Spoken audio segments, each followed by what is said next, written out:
Shalom, selamat berjumpa kembali saudara-saudara yang setia mengikuti program Bible Study Online CK7.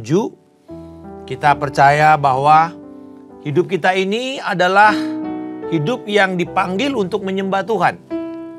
Penyembahan merupakan bagian yang tidak terpisahkan dari kehidupan manusia, terlebih lagi kehidupan orang percaya.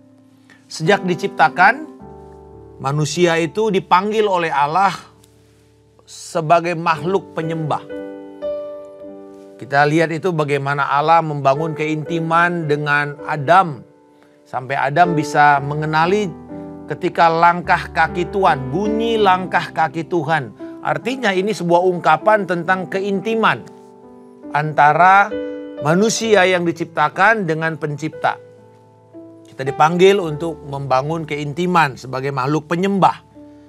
Tetapi karena kita berdosa, lalu kita berubah menyembah Allah menjadi menyembah ciptaan Allah. Akan tetapi, Yesus datang dan menebus. Dan Yesus berkata bahwa Tuhan sedang mencari para penyembah yang menyembah Bapa dalam roh dan kebenaran.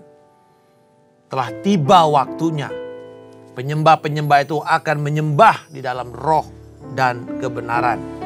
Jadi pada hari ini, sahabat sekalian, mari kita memberikan pujian dan kemuliaan, penyembahan kita kepada Allah. Kita besarkan Dia, kita deklarasikan bahwa Dia adalah Allah yang besar. Dan biarlah melalui pelajaran malam hari ini kita akan belajar tentang panggilan pujian, panggilan penghormatan, penyembahan, serta ketaatan kepada Dia. Terpujilah Engkau Tuhan, haleluya. Kami sembah Kau Tuhan. Oh, kami bersyukur untuk penyelamatanmu, membuat kami bisa mendekat kepada takhta kasih karunia-Mu Tuhan. Haleluya. Oh, besarlah Kau Tuhan. Ku beri kemuliaan dan hormat, ku angkat suara pujian, ku agungkan nama-Mu. Ku beri kemuliaan dan hormat, ku angkat suara pujian, ku agungkan nama-Mu. Sebab Kau besar, perbuatan-Mu ajaib, tiada seperti Engkau, tiada seperti Engkau. Sebab Kau besar, perbuatan-Mu ajaib, tiada seperti Engkau, tiada seperti Engkau.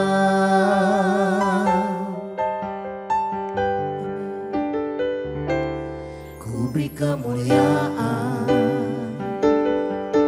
dan hormat, ku angkat suara pujian, ku agungkan nama-Mu. Ku beri kemuliaan dan hormat, ku angkat suara pujian, ku agungkan nama-Mu. Sebab Kau besar, perbuatan-Mu ajaib, tiada seperti Engkau, tiada seperti Engkau. Sebab Kau besar, perbuatan-Mu ajaib, tiada seperti Engkau, tiada seperti Engkau. Sebab Kau besar, perbuatan-Mu ajaib, tiada seperti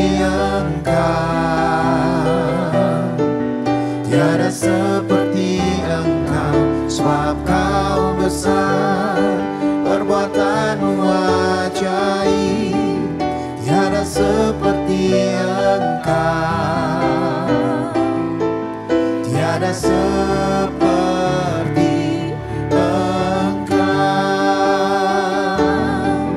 tiada seperti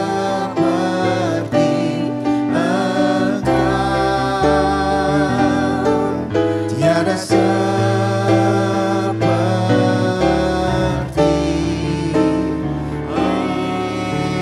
Yesus. Sungguh tiada yang seperti-Mu, tiada Allah yang seperti Engkau Yesus.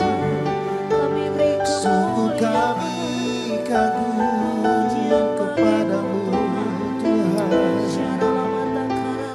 Oh, sebab itu kami beri kemuliaan dan hormat. Kami angkat suara pujian hanya bagi Yesus Tuhan. Haleluya.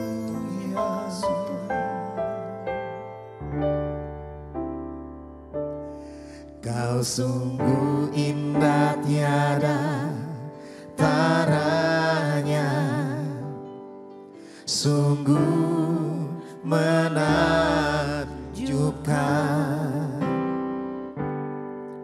sungguh ajaib untuk dimengerti, lebih dari semua yang ada.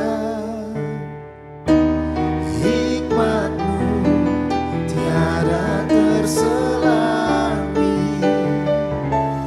kasih-Mu dalam tak terduga.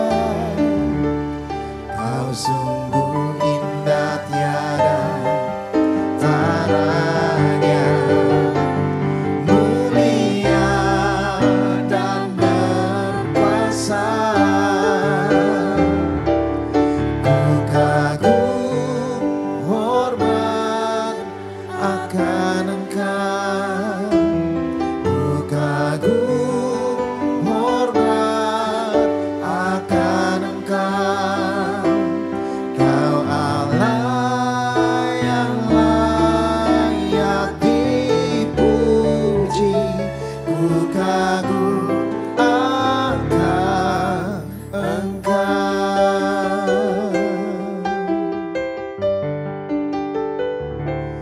Kau sungguh indah tiada taranya, sungguh menakjubkan, sungguh ajaib untuk dimengerti, lebih dari semua yang ada.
agung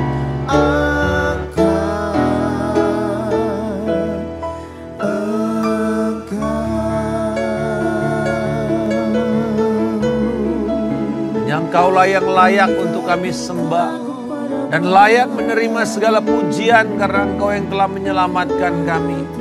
Allah yang membebaskan, Allah yang menyediakan kepada kami kehidupan kekal. Terpujilah Engkau. Dan biarlah pada hari ini kami akan juga belajar bagaimana menyembah-Mu yang benar Tuhan. Di dalam roh dan dalam kebenaran. Mari Roh Kudus nyatakan firman ini kepada setiap kami. Singkapkan mata rohani kami. Dan di atas ini kami bisa melakukan kebenaran firman-Mu. Dalam nama Tuhan Yesus Kristus kami mengucap syukur. Haleluya. Amin. Sahabat Bible Study online yang dikasihi Tuhan. Mazmur 95 ini diberi judul Hormatilah Tuhan dan Taatilah Dia. Jadi beberapa judul-judul ini banyak variasinya. Ada yang mengatakan sebagai panggilan penyembahan atau panggilan untuk memuji. Kalau di dalam terjemahan Indonesia Baru diberikan judul peringatan pada umat gembalaan Tuhan. Tidak ada yang pakem dengan judul ini karena judul ini dibuat oleh para penafsir. Tetapi manuskrip aslinya tidak ada judul itu. Karena judulnya selalu ada di ayat pembuka. Tetapi di sini ayat pembukanya tidak ada dikatakan Mazmur siapa. Langsung adalah sebuah undangan. Marilah kita bersorak-sorai untuk Yahweh. Bersorak-sorak bagi Tuhan batu keselamatan kita. Sebuah undangan, sebuah panggilan. Marilah kita. Oleh karena itu beberapa manuskrip atau terjemahan lama oleh gereja Purbakala. Ya kira-kira mungkin abad keempat ke atas. Mazmur ini diberi judul atau dikenal sebagai Mazmur Venite dalam bahasa Latin. Venite itu artinya mari berhimpun. Come, datanglah. Jadi ini sebuah undangan untuk datang. Seperti Mazmur 100 ya. Kumasuki gerbangnya dengan hati bersyukur. Sebuah ajakan untuk datang ke dalam rumah Tuhan. Jadi ini dimulai dengan sebuah ajakan di ayat yang pertama. Mazmur ini dikatakan sebagai mazmur pujian karena biasanya sebuah undangan untuk memuji Tuhan. Lalu biasanya di atas setelah itu diberikan alasan kenapa kita mesti memuji Tuhan. Dikatakan marilah kita bersorak-sorak. Lalu ayat yang ketiga, inilah alasan kita memuji. Sebab Tuhan adalah Allah yang besar, Raja yang besar, di atas segala ilah atau di atas segala dewa-dewa yang ada. Kita melihat bahwa Mazmur ini dibagi 3 bagian besar. Dan ini menjadi pokok atau topik dari Mazmur 95. Yaitu yang pertama dari ayat 1 sampai dengan ayatnya yang kelima. Lalu ayat 6 sampai dengan ayat yang ke-7. Yang ketiga ayat 7b sampai dengan ayat 11. Saya beri subjudulnya ayat 1 sampai dengan ayat yang kelima ini adalah pujian. Panggilan untuk pujian. Lalu ayat yang ke-6 sampai 7 penyembahan. Lalu ayat 8 sampai 11 ketaatan. Mari kita melihat undangan pujian.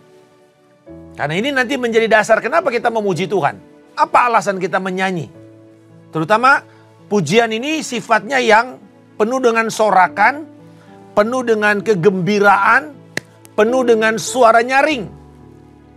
Kalau kita pakai alat musik ini komplit dan beatnya biasanya lebih cepat. Tapi bukan berarti semua beat yang lebih lambat tidak pujian. Bukan. Bukan tergantung kepada beatnya atau irama musiknya. Tetapi sebenarnya pujian itu apa? Kalau kita melihat di sini karakteristik pujian, kita memuji karena mendeklarasikan tentang pekerjaan-pekerjaan Tuhan.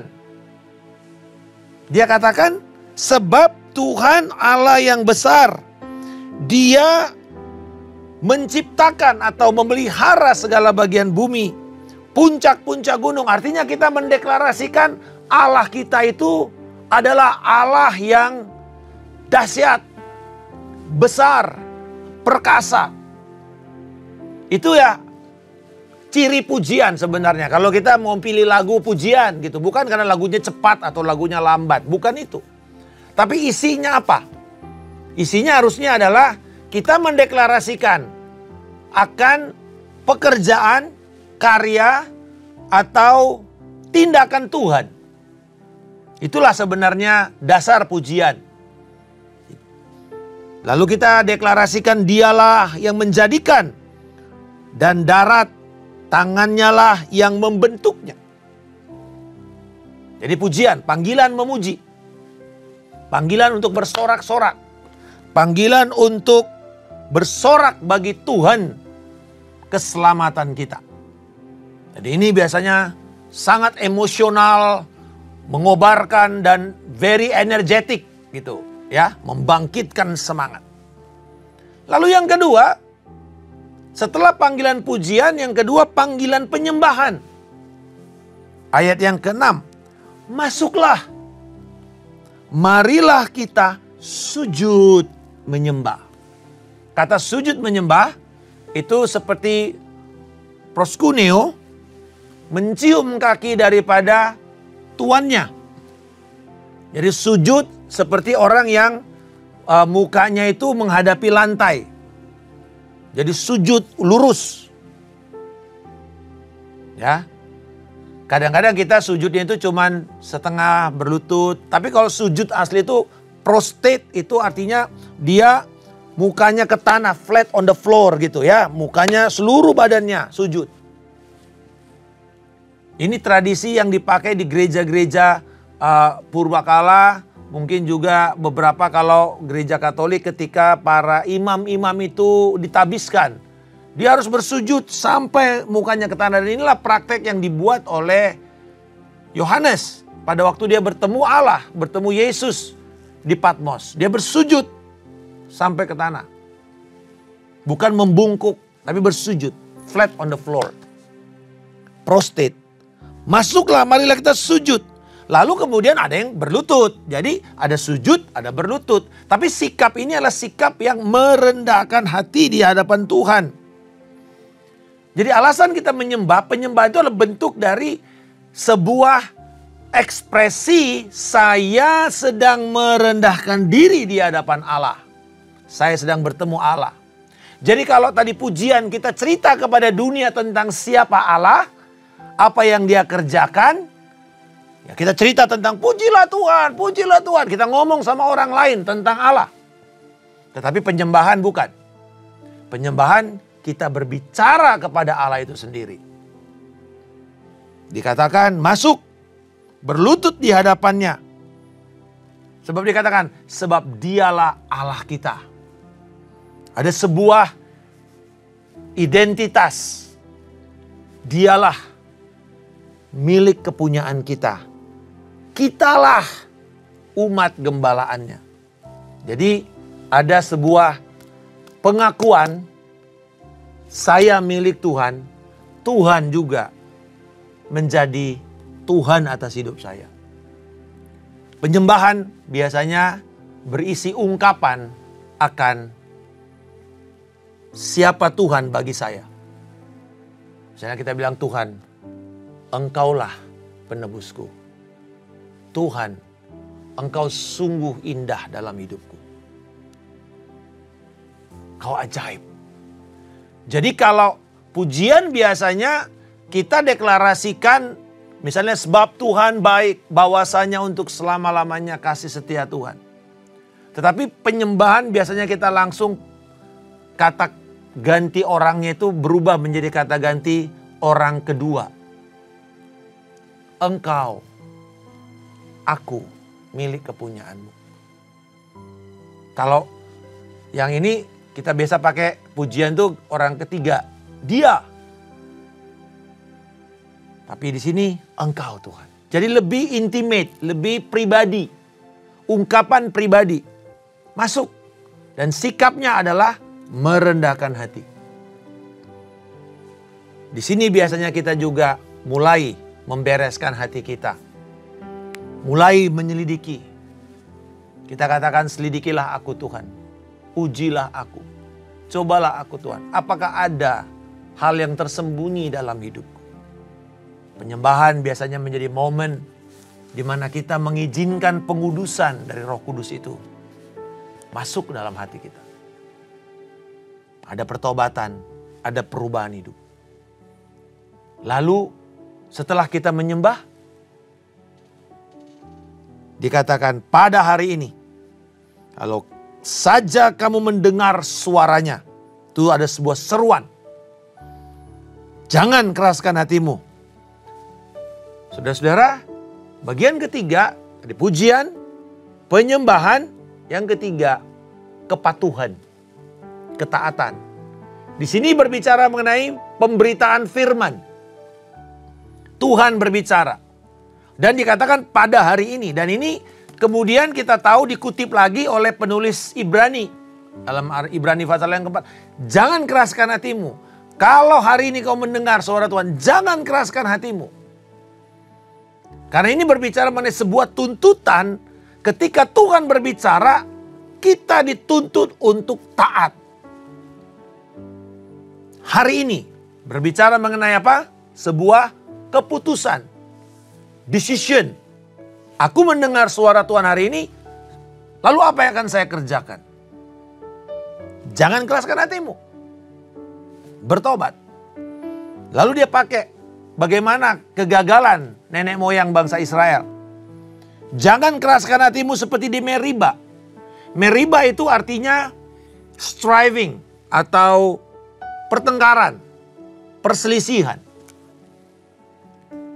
Jangan keraskan hatimu karena sebuah pertengkaran. Karena kamu berselisih dengan orang, lalu kamu kecewa, lalu kamu marah, lalu kamu pahit, lalu kamu kesel.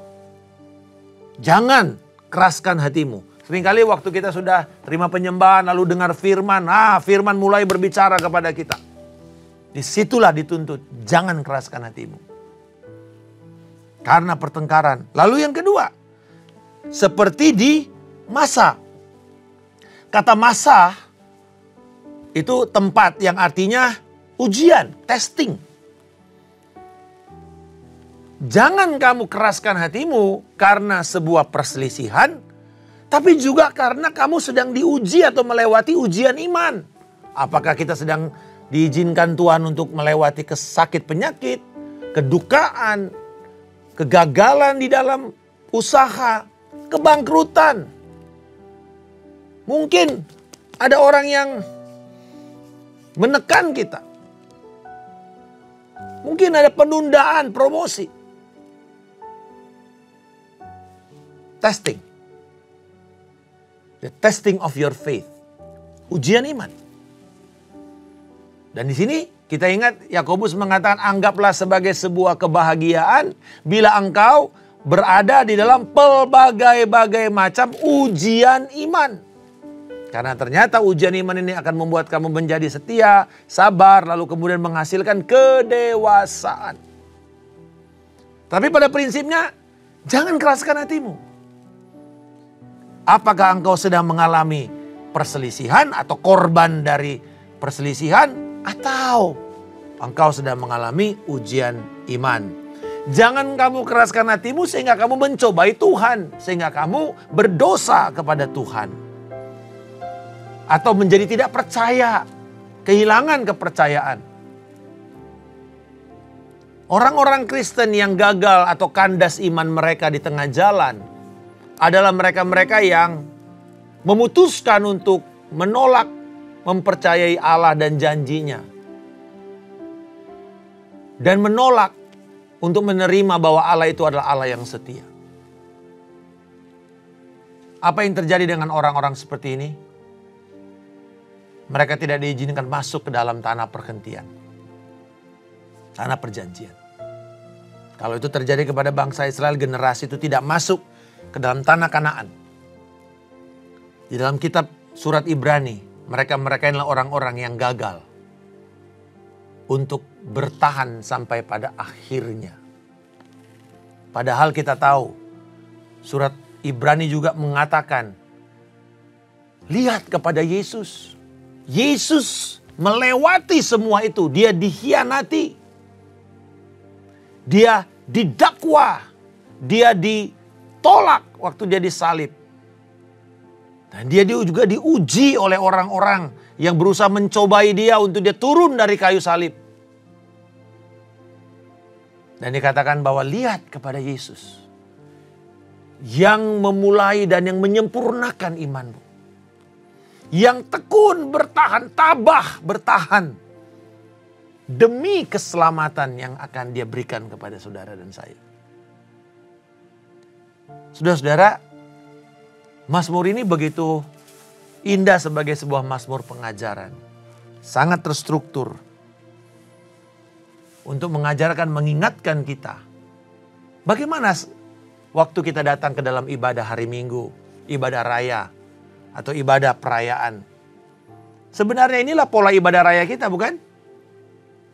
Ada pujian, ada penyembahan, lalu ada firman Tuhan.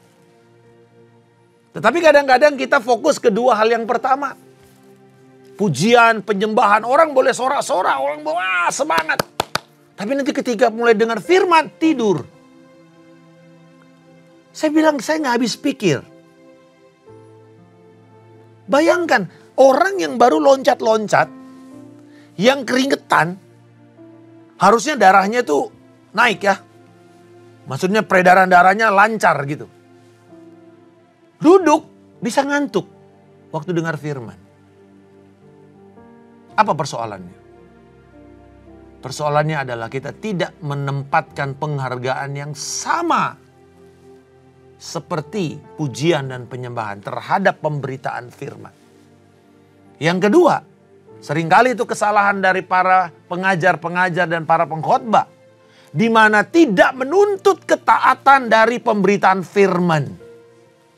Hanya kadang-kadang cuma mengenakkan telinga, membuat ketawa dan lelucon. Tidak salah dengan humor.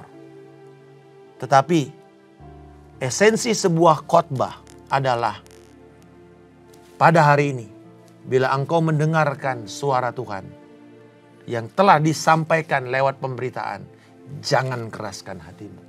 Artinya, setiap khotbah harus menuntut kepada ketaatan kepada pendengarnya untuk melakukan firman Tuhan itu.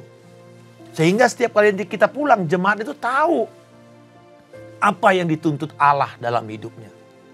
Apa yang diharapkan Allah setelah dia pulang dari ibadah. Ya, kita memuji Tuhan, puji Tuhan.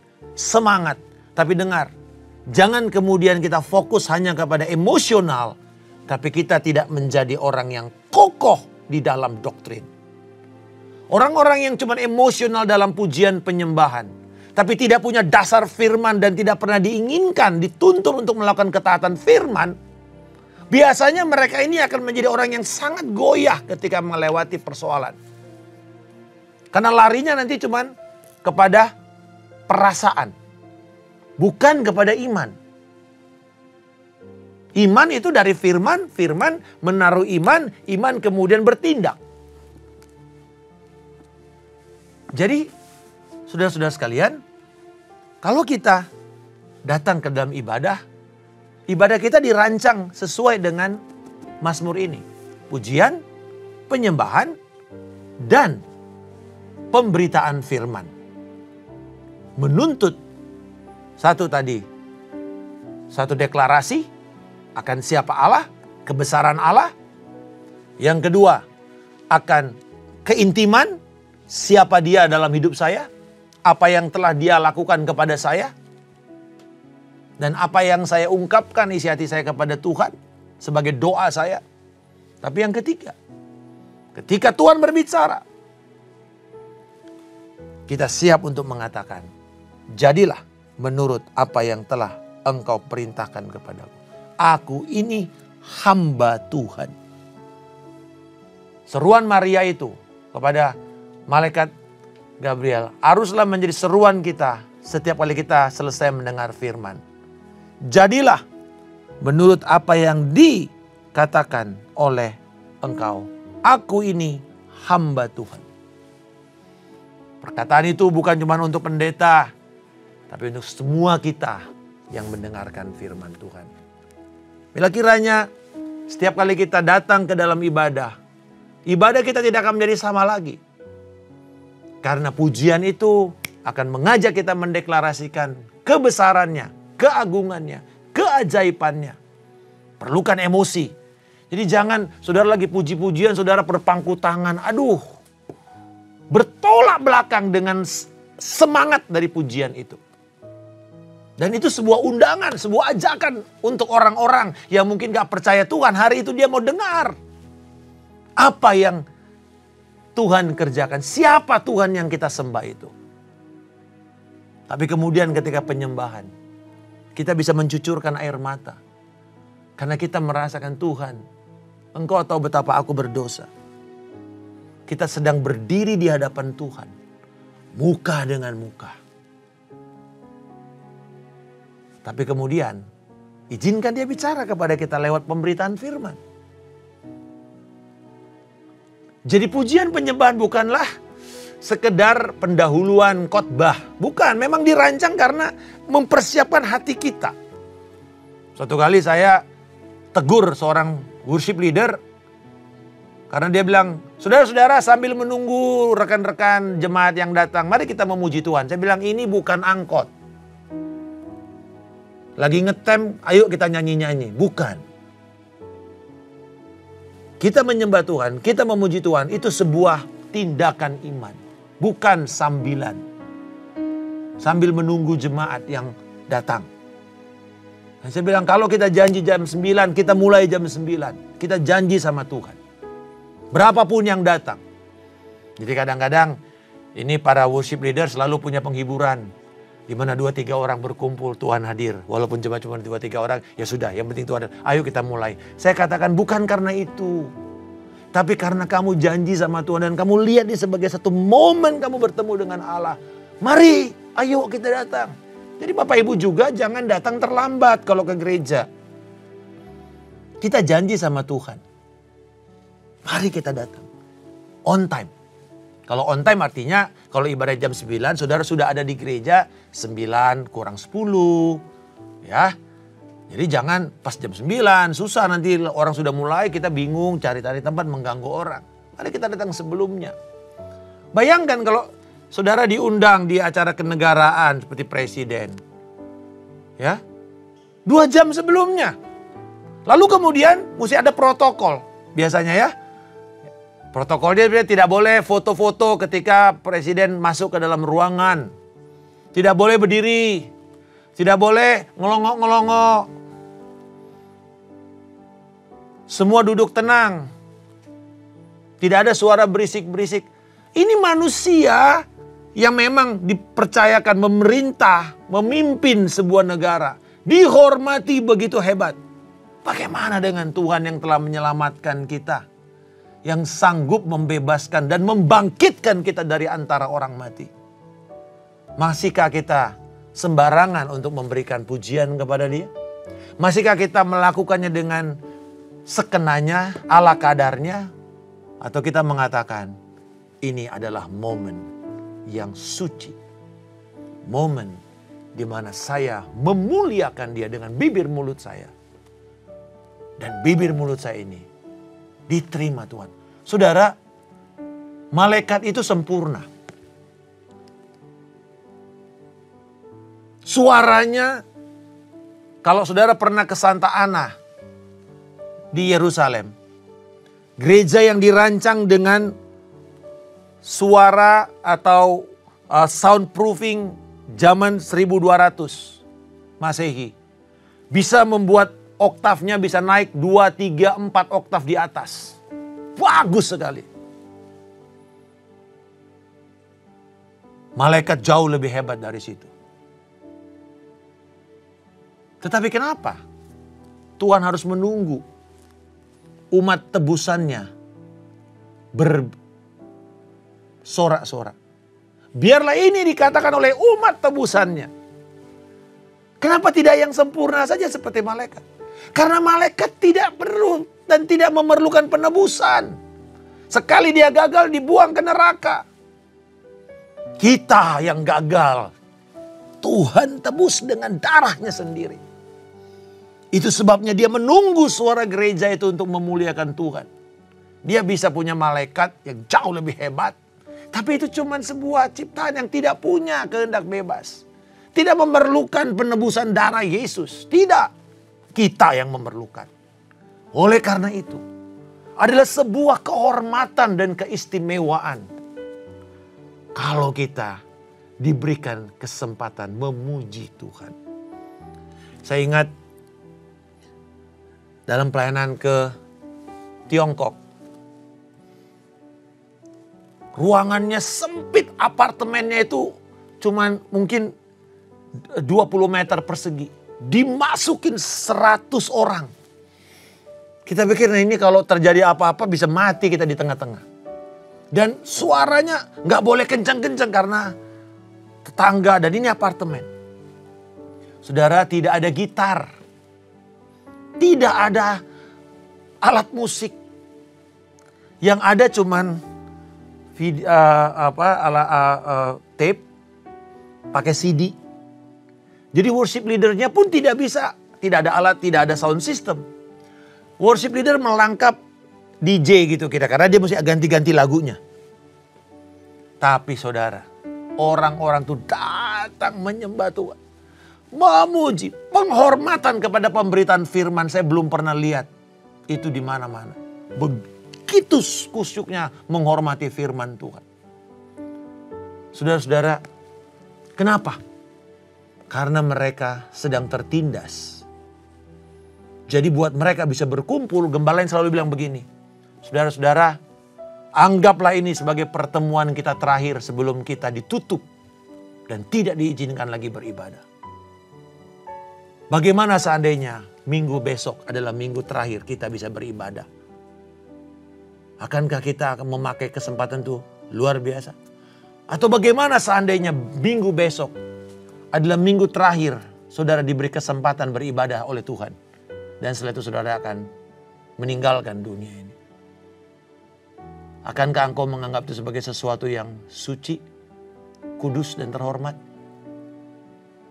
Saya mau mengajak kita untuk memberi penghormatan yang terbaik dalam pujian dan penyembahan.